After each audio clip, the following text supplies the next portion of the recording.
آپ کے لیے میں اپنی زندگی کے تجربے سے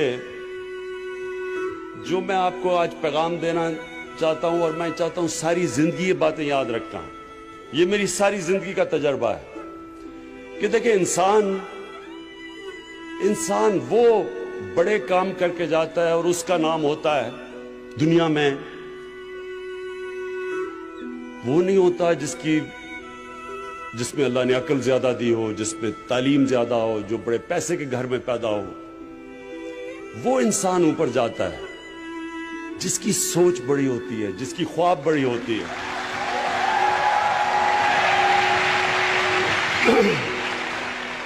اس لیے آپ سب کے لیے، یا خواتین ہیں یا نوجوان ہیں، سب کے لیے آپ کے کہ یاد رکھنا، بڑی خواب، بڑی سوچ بڑی رکھنا. اور بڑی سوچ ہمیشہ ایک انسان سے نکل کے ہوتی ہے. بڑا انسان وہ ہوتا ہے جو اپنے سے باہر نکل آتا ہے، جو اپنی ذات سے باہر نکل آتا ہے. دنیا کی تاریخ میں بڑے بڑے امیر لوگ آئے. کوئی آج دنیا ایک امیر آدمی کو یاد رکھتی ہے؟ کوئی آپ کو یاد ہے امیر آدمی آج ہے، جیسی وہ مرتا اس کے بچے ہی اس کو بھول جاتے ہیں، باقی دنیا تو چھوڑیں. انسان دنیا اس انسان کو یاد رکھتی ہے جو انسانوں کے لیے کچھ کر کے جاتا ہے.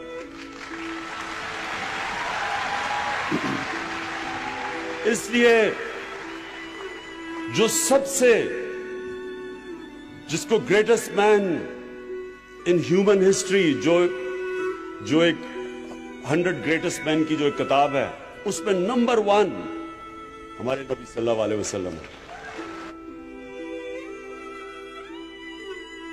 اور ہمیں قرآن میں کہا گیا کہ ان کی زندگی سے سیکھو. تو ان کی زندگی کیا؟ بار بار اگر آپ نے بڑا انسان بننا ہے، نوجوانوں، اگر آپ نے بڑا انسان بننا ہے تو ان کی زندگی کو بار بار پڑھو، سمجھو وہ کیا ہے، کیسے، کیا چیز تھی ان میں، کیا کوالٹیز تھی کہ انہوں نے دنیا کی تاریخ ہی بدل کے رکھ دی. سب کے لیے میں ہمیشہ کے لیے آپ نے یہ چیزیں یاد رکھنی ہیں. دیکھیں اللہ نے کیوں کہا؟ اللہ نے ان کو اپنا حبیب کہا. انہوں نے کہا ان کی زندگی سے سیکھو.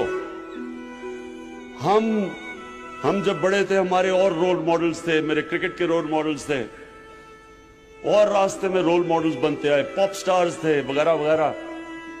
ابھی بھی لوگ جو بزنس میں ہوتے ہیں وہ بل گیٹس کو رول ماڈل بنا لیتے ہیں، یا اور جو سٹیو جابز وغیرہ وغیرہ.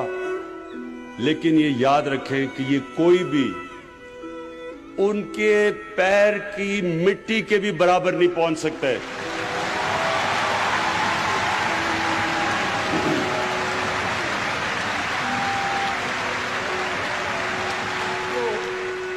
اب یہ یاد رکھیں کہ ان کی جو زندگی ہے وہ دنیا، یہ تاریخ کا حصہ ہے، ہسٹری کا حصہ ہے. ہمیں پتہ ہے وہ کب پیدا ہوئے، کب انہیں ہجرت کی، کب اس دنیا سے پردہ کیا، ایک ایک ڈیٹ پتہ ہے ہمیں. اب میں آپ کو ان ڈیٹ سے بتا رہا ہوں. میں کیوں کہتا ہوں کہ کوئی ان کا مقابلہ نہیں کر سکتا. 625 میں جنگ بدر ہوتی ہے. مسلمان صرف 313 لڑنے والے، ان میں سے سب کے پاس تلواریں بھی نہیں تھی. اور 636 11 سال کے بعد، یہ تاریخ کا حصہ ہے، میں آپ کو تاریخ بتا رہا ہوں، وہی مدینہ کے ریاست کے مسلمان جو اس وقت کی سپر پاور تھی، رومن ایمپائر،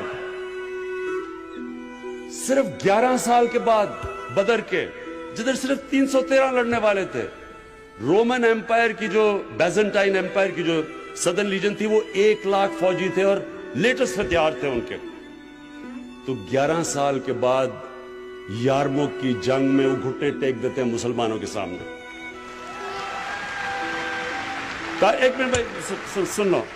یہ اور میں آپ کو تاریخ بتا رہا ہوں, یہ کوئی گریک میتھولوجی نہیں ہے, یہ تاریخ ہے.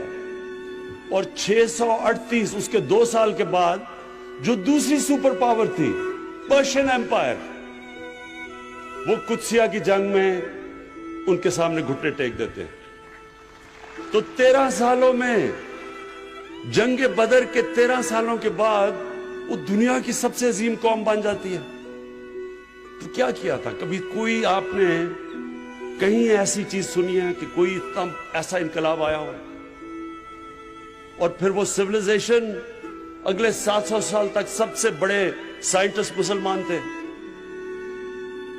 اور وہ دنیا کی سب سے بڑی تہذیب تھی. مسلمانوں کا کیریکٹر انہوں نے ایسا بنایا کہ انڈونیشیا اور ملیشیا میں مسلمان تاجروں کو دیکھ کے لوگ مسلمان ہو گئے. ایمانداری تھی ان کی, سچائی تھی.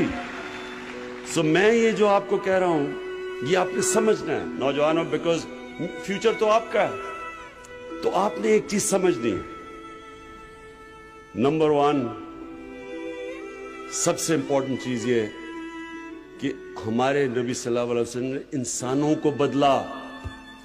اور قرآن کی آیت ہے کہ میں کبھی کسی قوم کی حالت نہیں بدلتا جب تک وہ قوم خود اپنی حالت بدلنے کی کوشش نہ کرے.